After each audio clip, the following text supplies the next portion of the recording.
C'est l'heure de notre chronique Mobile Business avec Jérôme Bouteiller, fondateur d'écranmobile.fr, qui, après nous avoir parlé de SMS, de push, notification, encore de wallet marketing, conclut son tour d'horizon des outils CRM, donc pour la relation client, avec le courrier électronique. Bonjour Jérôme. Bonjour Delphine, effectivement je voulais vous parler ce matin de la star du CRM, l'email ou son pendant business, c'est l'emailing qui fête cette année ses 50 ans. C'est en 1971 qu'un informaticien américain, un certain Ray Tomlinson, a eu l'idée d'utiliser le arrobase pour créer une adresse électronique et donc créer ce fameux courrier électronique qui a rencontré un succès extraordinaire au cours des dernières décennies. On estime qu'aujourd'hui environ 4 milliards de personnes utilisent le courrier électronique. C'est un volume d'échanges quotidiens estimé à 300 milliards de courriers électroniques chaque jour. C'est 10 fois plus que le SMS. Et c'est un outil dont se sont emparées les entreprises, évidemment. Oui, effectivement, le courrier électronique et l'emailing, c'est un peu la voie de retour d'un site web et beaucoup d'entreprises y ont recours pour leurs relations clients.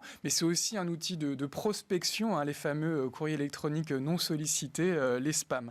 Alors, en France, le SNCD, qui suit un petit peu cette industrie, estime que 60 000 entreprises à peu près ont recours à l'emailing et qu'elles envoient environ 143 milliards de courriers électroniques à des fins professionnelles chaque année en France. C'est un chiffre en croissance d'environ 12%. Alors, une croissance qui est certainement très forte l'année dernière en raison de la pandémie. Et sur le plan financier, on estime que le chiffre d'affaires du secteur est de 110 millions d'euros, en croissance environ de 7% en 2020.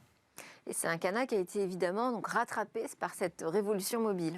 Oui, effectivement, selon des chiffres publiés récemment par Numberly, un autre acteur français de l'emailing, aujourd'hui, 59% des emails sont ouverts depuis un smartphone. C'est beaucoup plus qu'il y a 3 ans, puisque le smartphone était minoritaire encore en 2018. Et si on ajoute les tablettes, on arrive à peu près 2/3 des emails qui sont aujourd'hui ouverts depuis un écran mobile. Le problème, c'est que les performances de l'emailing sont plus faibles. Sur ces écrans, on est à peu près à 10% sur un smartphone, 7% sur une tablette, alors qu'en général, les taux de réactivité étaient à plus de 15 ou 20% sur un ordinateur. Donc pour des commerçants, des marques qui voient leurs emails basculer sur mobile, ça pose évidemment un petit problème de performance et il faut redresser les taux d'ouverture, les taux de réactivité des emails sur mobile. Alors justement, comment pourrait-il être amélioré, ces résultats ? Alors, il y a 3 pistes à suivre. La première, c'est de travailler sur la forme et d'adopter des emails qui sont responsifs, qui vont facilement pouvoir se lire depuis un téléphone portable. Je ne sais pas si vous l'avez remarqué, mais souvent sur les smartphones, on reçoit des emails qui sont pratiquement illisibles. Donc, il y a beaucoup d'entreprises qui n'ont pas encore fait ce travail de faire des emails responsives. Il faut aussi travailler sur le fond avec des textes plus courts, notamment l'en-tête, et des textes écrits aussi plus gros pour être facile à lire. Et puis, il faut aussi travailler sur la légèreté des emailings, sur le poids des emailings, avec des emailings inférieurs aux mégaoctets. Il faut travailler aussi sur le poids des images. Selon le SNCD, 1/3 des mobinautes n'arrivent pas à lire les images dans les emailings sur leur smartphone en raison de fichiers trop gros ou de temps de chargement trop long. Enfin, il faut peut-être qu'il passe à la 5G. C'est pas une solution. L'emailing aussi se trouve en concurrence sur le mobile, j'imagine, avec les messageries instantanées. Oui, effectivement, l'email est en concurrence avec ses autres environnements conversationnels. Et là, c'est Médiamétrie qui avait publié récemment une étude assez impressionnante qui montrait que 27 millions de personnes utilisaient désormais les messageries instantanées et qu'elles faisaient jeu égal avec l'email.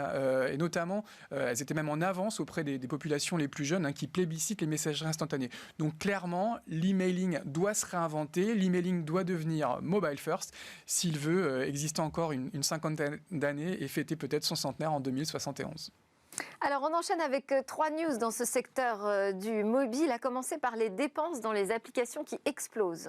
Oui, ce sont des chiffres publiés par Appenny qui nous indiquent que 32 milliards de dollars ont été dépensés sur le seul premier trimestre 2021. C'est à peu près 550 millions pour le marché français. Et c'est vraiment une croissance spectaculaire, plus de 40% d'une année sur l'autre. C'est le meilleur trimestre de tous les temps, selon Appenny. On a également une très forte hausse des volumes de téléchargement, 31 milliards, plus 10%. Et le temps passé dans les applications est estimé par Appenny à peu près 4 heures par jour au niveau mondial. C'est 30% de plus que l'année dernière. Donc vraiment, l'année de pandémie a vraiment fait basculer les usages, non seulement mobile first, mais aussi app first. Alors, autre chiffre, ce sont les finances de l'appli Tous Anti-Covid. Oui, alors on a malheureusement encore besoin de cette application. Cédric O, le secrétaire d'État au numérique, a publié quelques chiffres intéressants. Il estime que le coût global de cette application était de 7 millions d'euros, 2,3 millions pour son développement.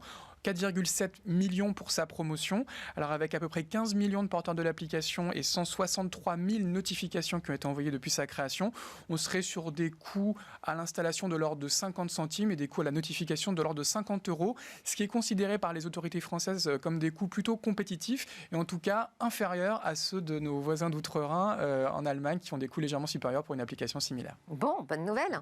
On termine avec l'annonce d'un événement Apple. Ce sera le 20 avril. Et oui, un spécial event, on l'attendait fin mars, il aura lieu finalement le 20 avril, c'est officiel, et le thème de cette conférence sera Spring Loaded, donc le printemps arrive, on pourrait aussi dire le printemps chargé, et beaucoup de marques du coup anticipent la sortie de nombreux nouveaux produits. Alors on voit un dessin qui semble avoir été dessiné au stylet, donc on anticipe évidemment un nouvel iPad Pro, on peut aussi anticiper un nouveau boîtier Apple TV, un nouvel iPod, peut-être aussi des Macs sous processeur Apple, et soyons fous, les fameux AirTags dont on parle depuis déjà plusieurs mois. Et vous attendez avec impatience, oui, bien Jérôme. sûr. Alors Samsung vient de présenter un modèle à peu près équivalent, mais effectivement, ces porte-clés connectés, c'est ça dont il s'agit, pour être les stars de cet event Apple. Et ça permettrait de retrouver ces objets grâce peut-être à la réalité augmentée. Donc rendez-vous mardi prochain. Merci beaucoup, Jérôme Bouteiller, fondateur des grandmobiles.fr. Évidemment, on débriefera des annonces Apple la semaine prochaine dans Smart Tech. C'est l'heure maintenant de notre talk sur la médecine prédictive.